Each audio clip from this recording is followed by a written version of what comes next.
Hey guys, it's Tuesday, April 3rd, 2012.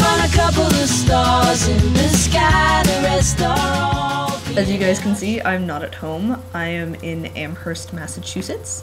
This week my mom and I are on the East Coast for a college tour, so I've been all around. So far we've seen a lot of schools. Out of all the ones that we've seen, Middlebury in Vermont has been my favorite. So we've got 4 more to see before we go home. I'll let you guys know next week which one I like the best. It is the first week of April, so we were supposed to have a theme week this week, which none of us realized until after Claire had made her vlog yesterday. So welcome to this week's theme, which is not butts. It's an interesting one. Gives us a lot of freedom. So for the Not Butts theme week, I'm going to be talking about my top 2 reasons why I like the East Coast so much.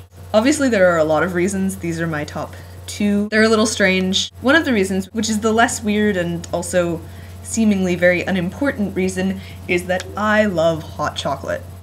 I think hot chocolate is fantastic, it's delicious. If you make it with milk and put whipped cream on it, it is so good.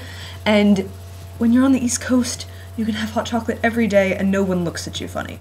Now don't get me wrong, I don't necessarily let the West Coast weather stop me from drinking hot chocolate all the time, but when it's cold, it actually feels really nice to drink hot chocolate, and you don't have to ask places if they have it because they always do, which is really nice.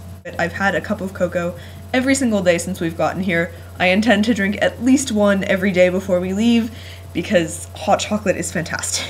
I keep moving because I'm trying to find a place that's light, but I know that none of the lighting here is good, I'm sorry. My second reason that I like the East Coast so much is a bit strange. The second reason that I really like the East Coast is because there are a ton of cemeteries. Particularly in New England, you've got cemeteries that reach all the way back to the 1600s. So I have kind of a thing about cemeteries.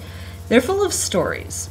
And I think a lot of times people get so caught up in the deaths that are remembered in cemeteries that they forget that they're there to commemorate people's lives. Cemeteries tell so much about a person without actually giving you any information. You've got the obvious things, you've got their name, their date of birth, date of death, you've got their epitaph, you've got the size of their tombstone, what it's made of, how it looks in comparison to all of the others, and you can guess a tremendous amount about a person by this. I don't know if any of you guys like to people watch. I really enjoy people watching. I think it's fascinating to make up stories about people based on how they're interacting.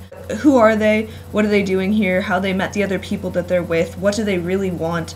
You can make some fascinating guesses based on what you see of people, and cemeteries are sort of like the ultimate people watching experience. You have hundreds, if not thousands, of people. You can learn so much about them just by looking at their tombstone and guessing. And I guess for me, all of those stories have a real pull. Cemeteries are full of a lot of inspiring stories, and one of the great things about the East Coast cemeteries is that they tend to be full of people who have been dead for quite a while. I've noticed that if you go to the West Coast and you sit in a cemetery, it's a little weirder because people who died recently, their lives are still being remembered, and it feels a little disrespectful to reimagine someone's life when there are still people around who can imagine it the way it actually was. The East Coast cemeteries, they're usually full of people who have been forgotten for the most part. And it's really interesting to go back and recreate their lives, and I feel like it's, in a way, a tribute to them. Even though you don't know exactly what their lives were like, you're